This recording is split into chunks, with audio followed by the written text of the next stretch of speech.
So I felt to share some thoughts today around Ruth and Joseph from the Bible and us, and draw some parallels between the situations that Ruth and Joseph faced in their era and the waves of change that they dealt with in their time compared to the waves of change that us, are dealing with in this era with COVID-19 and everything else.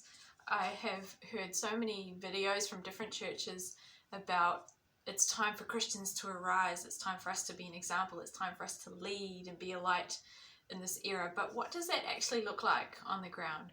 What does it look like for us to arise when most of us are just, working or trying to find a job, raising the kids, getting through the day just like anyone else? I think we can find amazing wisdom on this, what this could look like, through the stories of Ruth and Joseph, even though they are completely different people from completely different eras. But I think there are some really interesting things that I've gained by looking at this, and God started showing me some stuff at the beginning of April, and I've just been processing it, and now I feel like it's the right time to share it. So I hope that you get some encouragement or something out of it. That would be cool. So Genesis chapters 37 to 50 cover the story of Joseph, and the book of Ruth covers the story of Ruth in the Bible. So if you read those, that will be really helpful. Read those at some point, that will be really helpful for your understanding of what I'm going to be talking about. I'm definitely not a Bible scholar, but I like to put a few thoughts out there now and again. So yeah, how do they relate? How do Ruth and Joseph relate to us right now? Well, I feel like we've been facing these waves of change. Most countries have followed this kind of pattern of Covid-19 hitting our shores, and then lockdown happening would be the next wave of change, where laws have been passed to restrict people's mobility so that we're, trying to stop the spread of COVID. Job losses have often followed that, a big wave of job losses. We've had 2 waves of job losses in my country so far, and then people are predicting a recession. Well, let's pray that that doesn't happen, but that is what is in the forecast according to the experts. So lots of change happening, massive things, and in Ruth's and Joseph's day, they also had their own waves of change in their eras. So with Joseph, he lost his homeland at the age of 17. He was sold by his brothers, of all people, into slavery. He went into Egypt and was a slave there in someone's house, so he lost his freedom there as well because he was falsely accused of a crime and put into prison. So not only did he lose his homeland, he lost his freedom and had to endure that wave of change happening in his life. Loss of status. He went from being, his father's favourite to being a prisoner in a dungeon due to everything that happened, and being a foreigner in another culture as well, a culture that was not his own. He was living in Egypt at that time, so that again, in the eyes of the people around him, he was pretty low on the ladder of status. And there was a famine to top it all off. Even once Joseph was promoted out of the prison, there was a famine, which was another huge wave of change that happened.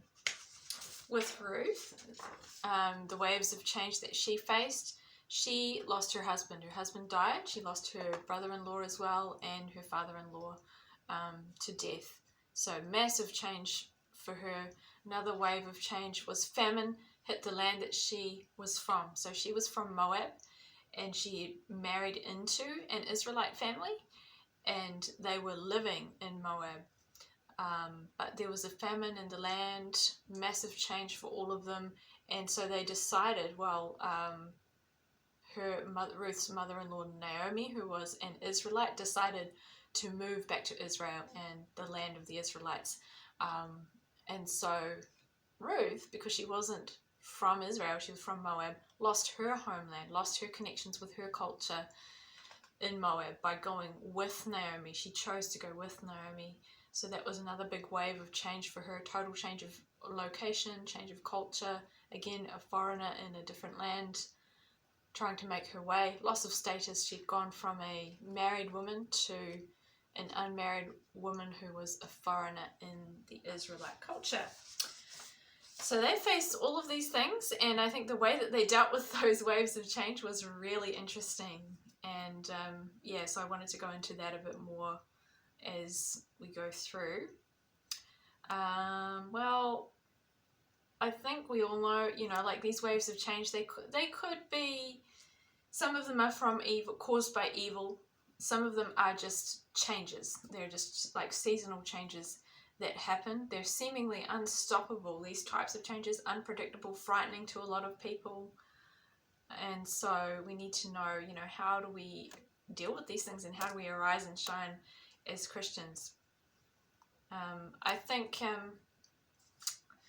in the story of Joseph, we really see God's heart as well towards people when these big waves of change happen. So when Joseph predicts a worldwide famine, he also says they should collect all the food of these good years that are coming and store up the grain under the authority of Pharaoh to be kept in the cities for food. This food should be held in reserve for the country to be used during the years of famine that will come upon Egypt, so that the country may not be ruined by the famine. Genesis chapter 41 verses 35 to 36. So therein lies God's heart, that the country may not be ruined. And of course there are examples in the Bible where people and people groups were destroyed, but that was their choice of self-destruction, you know, after God had proven himself to them by showing his power around them, showing his power in the nation of the Israelites, by reaching out to people through the prophets. There were people who refused to receive the love and the authority of God in their lives, and so yes, they were destroyed. They self-destructed, essentially. They chose self-destruction. But God's heart is not that any people would be destroyed. And so we see that throughout the Bible. That's a consistent thing. He wants people to be saved. So in Joseph's situation, you know, when he did predict that there would be a famine coming, and then the famine came, he said, for 2 years now there has been famine in the land, and for the next 5 years there will be no plowing and reaping. But God sent me ahead of you to preserve you, a remnant on earth, to save your lives by a great deliverance. That's Genesis chapter 45 verses 6 to 7. So God's will is to save and preserve lives even in the middle of a devastating wave of famine. I mean, imagine 7 years of not being able to harvest crops, basically. 7 years of not being able to produce food from the land. And, you know, we think that this COVID-19 thing is like next level disaster, but really, if you look back in the history, it's not so much. There are people who've been through waves of change that are similar or worse. So how do we partner with God to see this deliverance, to see people being saved from complete disaster, from economic ruin, to see people experiencing no lack even where it seems really hard to get resources? How do we arise as Christians? Well, I think Ruth and Joseph were both used by God to be examples of prospering even in these big waves of change, and both of them were used to save, not just survive, but to thrive and to actually help vulnerable people around them as well, and save those vulnerable people from being destroyed. And looking at their stories, I found that they both, Ruth and Joseph, had some things in common that allowed them to come through these waves of change successfully, and to then be like lifted up by God in his timing into a different and a better situation. So the 4 things that I noticed about Ruth and Joseph were, and I'll quickly run through them, but then I'm going to go through in more detail. Number 1, they both had love for others. Number 2, they both had faithfulness and honor. Number 3, trust in God. And number 4, readiness and hope for positive change. So those were the 4 traits that I think aligned them and enabled them to actually arise and shine and do more than just survive day to day in those waves of change that they were experiencing. So yes, number 1, going back in more detail, love for others. Well, Joseph was sold by his brothers into slavery. He had every reason to disown his brothers, But when it came time for them to reunite, Joseph chose the way of love. He chose to forgive his brothers for the terrible trauma that they had inflicted upon him. And imagine that, you know, being 17 years old and being sold into slavery by your own family members. I can't imagine much that would be more traumatic than that. Just complete abandonment, complete separation from his family.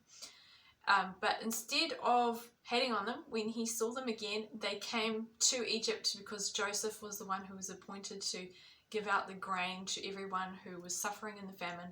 So his brothers ended up coming to him in Egypt, and instead of reprimanding them, he said to his brothers, "And now do not be distressed and do not be angry with yourselves for selling me here, because it was to save lives that God sent me ahead of you." That's Genesis chapter 45, verse 5. And yeah, it's amazing that he had that attitude towards them of love. And also earlier in Joseph's story, we see that he gets his get out of jail free card, not so much from interpreting Pharaoh's dream, I think. I mean, that's part of it. But I think it started before that. He actually loved those who were in prison with him.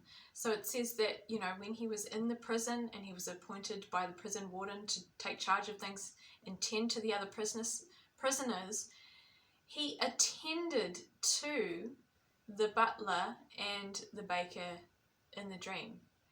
Even though he was a prisoner himself, he was like waiting on them and attending them. And one day it said he came in and he noticed that the butler and the baker were looking dejected. And he said, "Why do you look so sad today?" Genesis chapter 40, verse 7. And it was that moment where he showed love towards them and care, that they were looking sad, that they told him their dreams, and he interpreted their dreams for them. And this set in motion a chain reaction. Took 2 years, but still it set in motion a chain reaction for him to then be taken out of the prison, because he had this reputation for dream interpretation, which he then used in the Pharaoh's palace. With Ruth, she had the opportunity to go back to her hometown, you know, when the famine was happening, and Naomi decided to leave for the land of her people, which was in a completely different area. Ruth had a decision to make whether she would follow her mother-in-law and stick loyally by her mother-in-law or not. She chose to go with her out of love for her. I mean, what other reason would you do something like that? Leave your family behind, leave your entire culture behind, leave your home behind to go to a foreign land that you've never seen before. There can be no other reason other than she had a genuine love for her, I think. So there comes that famous line where Ruth says, "Where you go, I will go, and where you stay, I will stay. Your people will be my people, and your God, my God." Ruth chapter 1, verse 16. And Ruth went into the fields and she picked up grain from the harvesters, from behind the harvesters, in order to get food for her and Naomi. That was an act of love, and we see that that's consistent. You know, that love for others is consistent in Joseph and Ruth's stories, and it positioned them by going beyond just duty and actually utilizing the love that God had given them and giving that to other people. That positioned them to be promoted by God later on in their spheres of influence. Number 2, faithfulness and honor. Ruth and Joseph were both faithful and honoring. They were both diligent with their responsibilities. Joseph was put in charge of the prison, as I said, even when he was a prisoner himself. Do you think he got paid to do that? No. Do you think he got a cool uniform to do that? No. Do you think he got a title like a prison officer? No. He was a prisoner himself. So he was doing it out of a servant attitude and faithfulness and honoring the prison warden who was in authority above him, even though there was really no great motivation to do that. And with Ruth, she was faithful, hardworking. She gleaned grain in the field, as we mentioned, and the overseer who saw her said to Boaz that she said, "Please let me glean and gather among the sheaves behind the harvesters." She asked for permission. She showed honor to the authority figures that were over her at that time, even though it wouldn't have felt fair to her. I'm guessing that she was put in that position. But she asked for permission, and then the overseer also said she came into the field and has remained there from morning until now, except for a short rest in the shelter. Ruth chapter 2, verse 7. So she's hardworking. committed to doing whatever task is there at hand. And because of that, Boaz, who owned the field, offered more protection, more favour, more provision to her. He saw her, her faithfulness and her honour of her mother-in-law. And Ruth also honoured the advice of her mother-in-law and the direction of her mother-in-law over her. She respected that and honoured that, and that paid off in the end, as, you'll find out if you read the story. Number 3, they trusted God. Joseph and Ruth, they didn't rely on their own strategizing to get them out of their low social position or prison in the case of Joseph.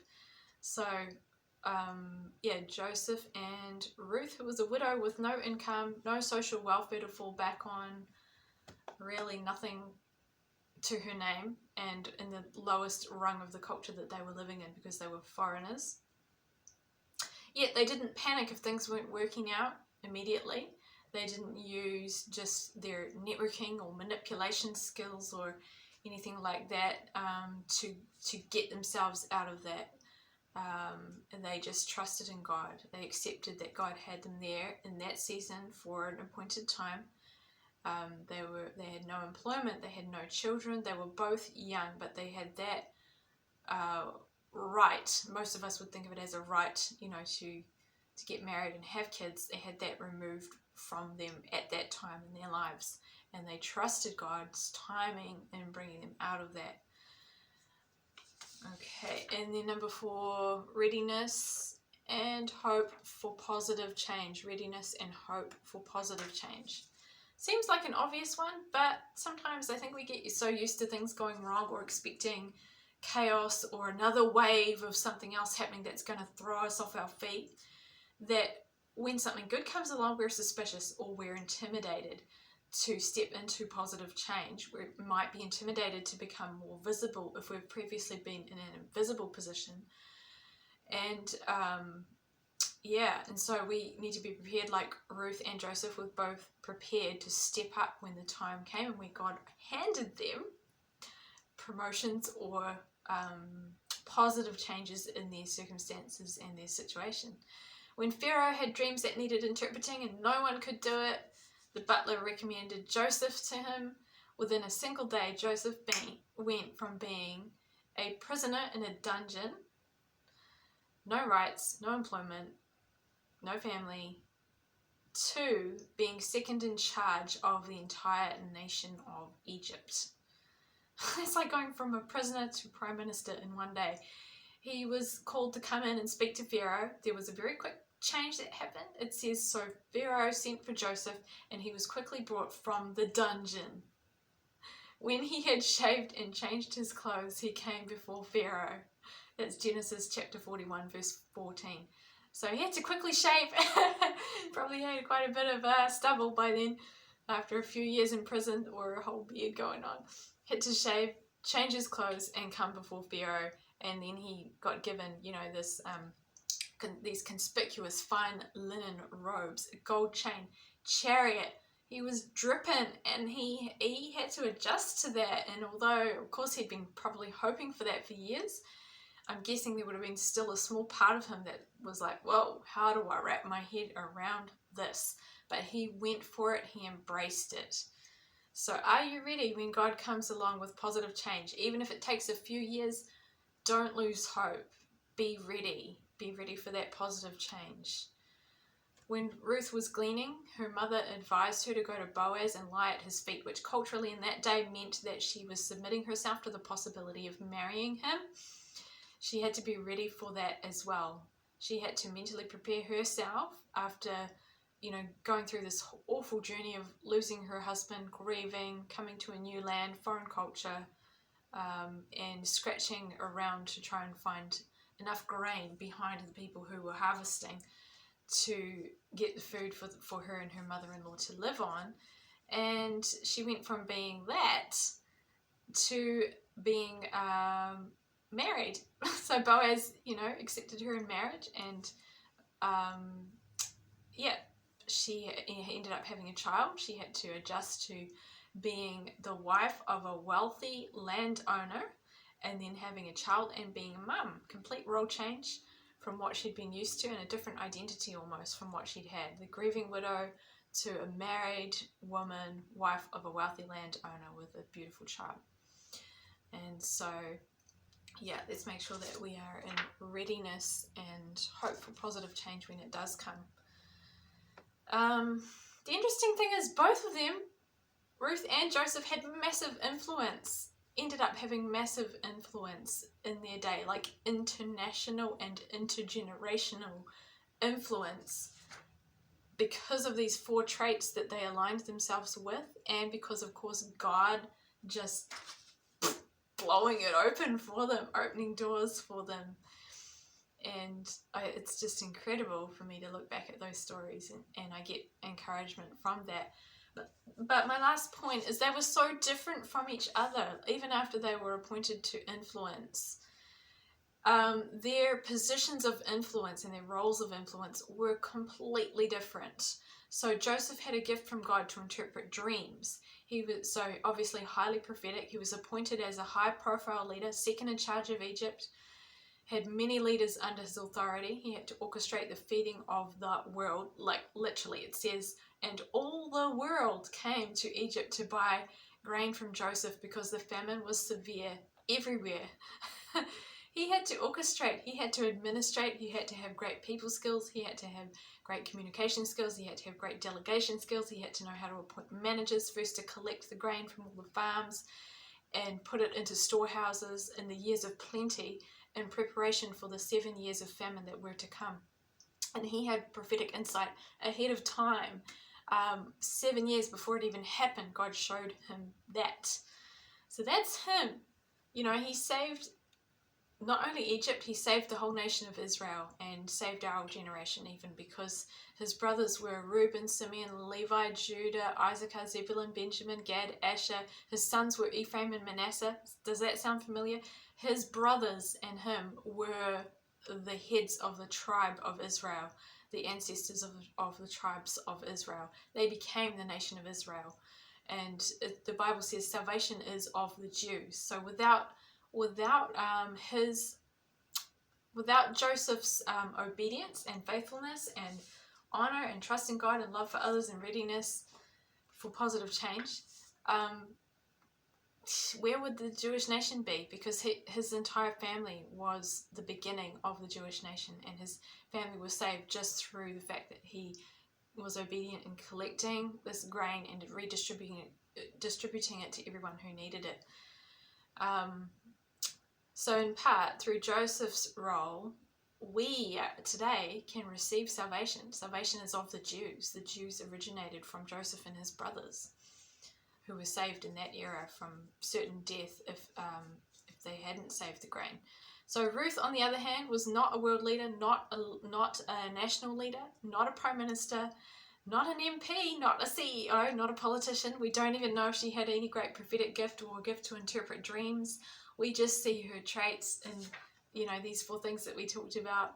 Her love for her family, in particular, her love for her nearest and dearest, this mother-in-law who she just clung to and decided to provide for and love on. And yet she also had massive influence in the world. She was called to be a mum. She was called, no doubt, to contribute to Boaz's endeavours in managing the land and that, but I would guess first and foremost she was a mum. After marrying Boaz, she conceived, she gave birth to Obed. Obed was the grandfather of King David, and of course King David is one of the ancestors in the line of Jesus. And so she gave birth to this baby that was one of the ancestors in the line of David and in the line of Jesus, who of course ended up sacrificing his life and saving the world through that. So her influence, of course, was just massive. So be encouraged. Some people will be appointed in their time, you know, to be great leaders with high visibility. Some will be appointed in hospitals, schools, businesses. Others will be appointed to be parents and to put all their energy into that, most of their energy into that, raising the next generation, and have massive influence in that. Some of us might have prophetic insight about things that will happen in 7 years' time like Joseph did. Some of us won't. And even the ones that do get prophetic insight, like visions of the future or whatever, which governments will fall and which ones will rise, even the ones that do get those insights, it is only one piece of the puzzle that they get. They do not get the whole picture. Joseph did not know that hundreds of years after he found refuge, in a sense, in Egypt and became a great leader in Egypt, a few hundred years later, all of his offspring had, and generation after generation of Israelites had now formed their own nation in Egypt, living in Egypt, and then the Egyptians got sick of them and basically wanted them to leave. So he didn't know that. Joseph at that time, he might have seen 7 years ahead. He didn't see 400 years ahead when the Israelites would become slaves in Egypt and have to have a massive exodus out led by Moses. So even he did not know the extent of what would happen in the cycle of captivity and then deliverance that would actually happen again even after his time. So none of us knows everything. So I hope you're encouraged, even if you don't get amazing prophetic visions that other people get, or you look around people doing these amazing Christian ministries where they're feeding 10,000 people, that might not be your role. God might not be appointing you to that. Just go with wherever God has you. And I just feel to say to any single mums in particular, if you feel like you're just living moment to moment, day to day, getting through the school runs, folding the pile of laundry, picking up the kids, looking at the bills, wondering how you're going to get enough money for the next day, you're doing great. Wow, I have such respect. And you just don't know the impact that you'll be having on the next generations simply by being loyal to and providing for your nearest and dearest, your children, or whoever it is that's near and dear to you, your family, by being loyal to them, by refusing to leave them, and by staying by their side and doing the best that you can to provide for them, just like Ruth. Even if you're living on what you feel is a handout, Ruth did that too. Like, she lived on just the scraps of what was left over after the gleaning, but that was more than enough. So I just encourage you. I feel like some of you maybe have shame coming around you from feeling like you're not doing enough, or you should have a better job, or you should be providing more for your children. I just break that shame off you right now. If that's you, if you're watching and you feel that relates to you, I just break shame off you right now in Jesus' name, and I declare the blessing and the honor of your Father, the Lord God, over you. In Jesus' name, bless you. And so I have a lot of respect for you. I'm not a parent, but I have a lot of respect for parents, and I feel like we all have our bit to do and things that God is wanting to appoint us to. And if we keep these things in mind as some of the ways that we can arise as Christians at this time: love for others, faithfulness and honor where honor is due, trust in God, readiness and hope for positive change. So even if that faithfulness is just changing nappies, God honors that. Just whatever job you're in, cleaning toilets. I do a little bit of that myself. Even if you do a job where that is not seen a lot. And yeah, so it's, bless you. I feel like, this is this interesting comparison of feeling like it's kind of like a famine situation with the circumstances that we're in. And there was another preacher that I heard who mentioned this in his sermon around the same time God was speaking to me about this. So I thought that was really interesting. And it can feel a bit like either spiritually a famine or even sometimes physically if our resources are stretched right now. Spiritually, we might feel like we are striving or wanting more nourishment. We're realizing that we're not in control of our destiny. We're only in control of how we respond to our circumstances, and that can lead us to feel a real hunger for more of spirituality and for God and for His leading. And that's a good kind of famishment. If we feel spiritually famished and we recognize that, then we can go after God that much harder. So again, bless you all. Hope you have a really good day and era Oh, feel free to comment. Feel free to check out my Facebook page as well, Spiritual Growth and Giftings. There are more free resources there. Bye!